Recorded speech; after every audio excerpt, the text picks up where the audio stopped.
முன்னாள் பிரதமர் ராஜீவ் காந்தி குறித்து உச்சநீதிமன்ற முன்னாள் நீதிபதி மார்க்கண்டேய கட்சு சர்ச்சைக்குரிய வகையில் கருத்து தெரிவித்துள்ளார். இதுகுறித்த கூடுதல் தகவல்களை தருகிறார் டெல்லி செய்தியாளர் சலீம்.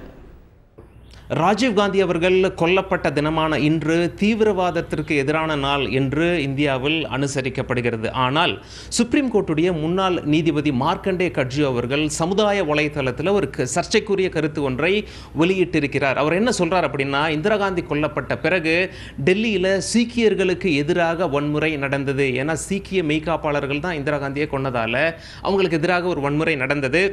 இந்த வன்முறையை நடத்தியதே, அதாவது ஓரல் இன்ஸ்ட்ரக்ஷன்ஸ், வாய்மொழி உத்தரவு, சீக்கியரை கொல்லுங்க அப்படின்னு சொல்லி கொடுத்ததே ராஜீவ் காந்தி தான் அப்படிங்கிற சர்ச்சையான கருத்தை திரு மார்க்கண்டே கட்ஜு அவர்கள் வெளியிட்டிருக்கிறார்.